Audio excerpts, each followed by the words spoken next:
জসিম ভাই, কাজ কাম কিন্তু ঠিক মতো না করেন, আর আমাদের মালিক কিন্তু ততটা কিন্তু সুবিধা না ভাই। হ্যাঁ ভাই, ভালো কাজ করলেও খাটো খাটো করে, আবার খারাপ কাজ করলেও খাটো খাটো করে। মালিকটা বেশি একটা সুবিধা নেই, বুঝছেন ভাই তাহলে তো বুঝতে পারছেন, কাজ কাম গুলা ঠিক করে করেন। চলেন ভাই। সে ঠিক আছে ভাই। আরে ভাই, ওটা দীপু না? হ্যাঁ ভাই, দিবই তো। ও মা কল দিছি দেখি। হ্যালো, হ্যাঁ মা। মা তোমার শরীরটা কেমন? হ্যাঁ মা গো, এখনো তো আমি বেতন পাই নাই, তাই আমার কাছে তেমন টাকা পয়সা নাই। আমি বুঝতে পারছি মা তোমার কথা। আচ্ছা ঠিক আছে মা, আমি বসের অনেক রিকোয়েস্ট করবো যাতে আমারে কিছু টাকা দেয়। আমি কমু যে বাসায় আমার মাটা খুব অসুস্থ, বস আমারে যদি কিছু টাকা দিতেন, এটা কইলে বসে আমারে দিব মা। বসে অনেক ভালো, কইলেই টাকা দেয়। আচ্ছা মা ঠিক আছে। আর মা শুনো, তুমি কিন্তু সময় মতো ওষুধ পানি খেয়ে নিও, ঠিক আছে মা? আর বসে আইলেই বসের থেকে টাকাটা নিয়ে আমি তোমার কাছে চলে যাবো, তারপর তোমার ডাক্তার দেখাবো, ঠিক আছে মা?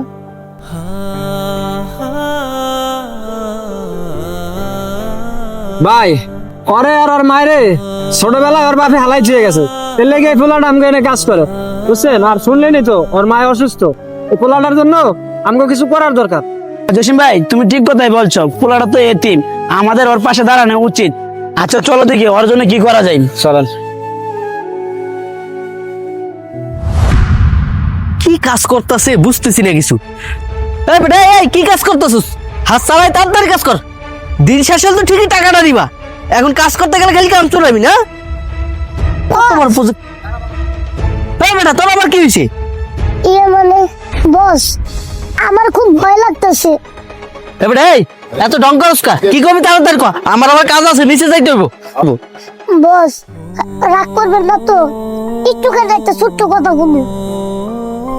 বস আসলে হয়েছে কি, আমার মা অনেকদিন যাবত অসুস্থ, আমার কিছু টাকা দরকার ছিল মায়ের জন্য ওষুধ কিনবো, তাই আর কি আপনার কাছে টাকা চাইছিলাম।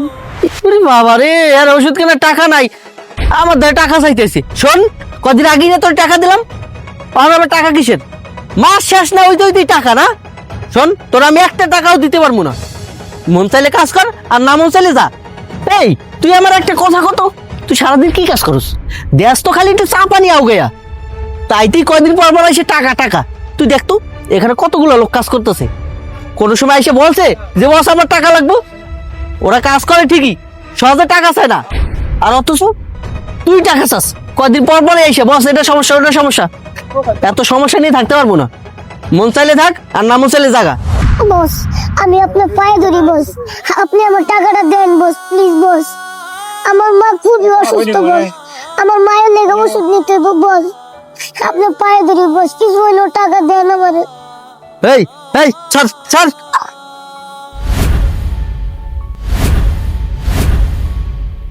ঠিক মতো কাজ করলে কর, আর না করলে চলে যা, কোন টাকা পয়সা দিতে পারবো না।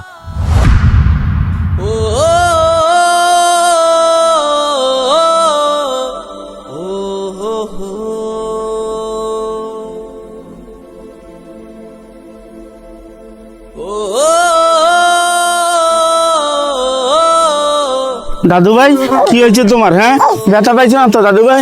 হ্যাঁ, ব্যথা পাইছো? হ্যাঁ, এরা বড় লোক মানুষ, তুমি কেন এর কাছে টাকা চাইতে গেলে? এখন তুমি কন্ট্রাক্টরের কাছে চাইতা, বড় লোকের কাছে সরাসরি টাকা চাওয়ান যায়নি। এরা বুঝে না, এরা গরিবের দুঃখ বুঝে না।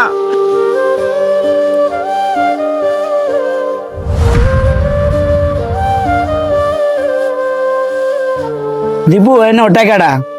টাকা? কিসের টাকা? কিসের টাকা? তাহলে শোনো, আমরা দুজন তোমার সব কথাই শুনছি। দীপু, তুমি আর দেরি করো না, তুমি এই টাকা নিয়ে তোমার মার কাছে যাও আর চিকিৎসা করো। পরবর্তী যদি টাকা লাগে তাহলে আমরা সবাই মিলে তোমার সাহায্য করবো। আসলে ভাই আপনারা যে কি করে ধন্যবাদ দেই, সত্যি ভাই আপনি একটা মহান মানুষ। আজকে যদি আপনি আমার এত বড় উপকার না করতেন তাহলে মনে হয় আমি আমার মায়ের চিকিৎসা করতে পারতাম না। ভাই, আপনি যে টাকাটা দিয়েছেন এই টাকাটা দিয়ে আজকেই আমি আমার মায়ের চিকিৎসা করবো। ভাই, আপনার অনেক অনেক ধন্যবাদ। আমি আসি ভাই। বন্ধুরা, আজকের এই গল্পটি ছিল একটি শিক্ষামূলক গল্প। আমাদের এই গল্পটি যদি ভালো লেগে থাকে তাহলে অবশ্যই ভিডিওটি শেয়ার করে সবাইকে দেখার সুযোগ করে দিবেন। আজকের মতন বিদায় নিচ্ছি। আল্লাহ হাফেজ।